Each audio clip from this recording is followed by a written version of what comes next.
Good morning all. இன்றைக்கி நான் பார்க்க போகிற ஹிந்து ஹெட்லைன்ஸ் என்னென்னு பார்த்தீங்கன்னா, சுப்ரீம் கோர்ட் வந்து ஆன்லைனில் டெலிகாஸ்ட் ஆகிற கண்டென்ட்டை வந்து ரெகுலேட் பண்ணுறதுக்கு என்ன பண்ணலான்னு பார்த்துட்டு இருக்காங்க. என்ன காரணம்னா, காமெடிங்கிற பேரில் பேட் வேர்ட்ஸ் யூஸ் பண்ணி பேசுறது இப்போ ரொம்ப ட்ரெண்டிங் ஆயிடுச்சு.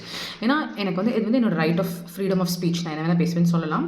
பட் நம்ம ஒரு சொசைட்டியில் வாழும்போது அங்கே சில்ட்ரன் இருக்காங்க அண்ட் ஏஜ் அப்ராப்ரியேட் பீப்புள் இருக்காங்க.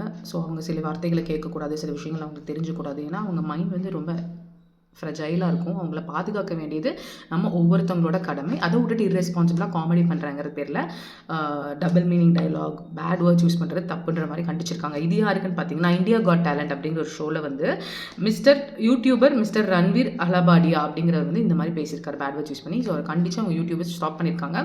பட் இவங்க வந்து மேல்முறையீடு பண்ணி சுப்ரீம் கோர்ட் இப்போ என்ன சொல்லிட்டாங்கன்னா, ஓகே நீங்கள் நடத்திக்கோங்க, பட் ஆனால் வந்து ஜோக் அப்படிங்கிறது வந்து எல்லாருமே ஃபேமிலியாக உட்காந்து ரசிக்கக்கூடிய விஷயமா இருக்கணும், முகம் சுளிக்கக்கூடிய விஷயமா இருக்கக்கூடாது, பார்த்து நடந்துக்கோங்க. அதை மட்டும் மைண்டில் வச்சு இனிமேல் வரக்கூடிய ப்ரோக்ராம்ஸை பண்ணுங்கன்னு வார்னிங் கொடுத்துருக்காங்க. என்ன நடக்குது அப்படிங்கிறத பொறுத்து வந்து பார்ப்போம்.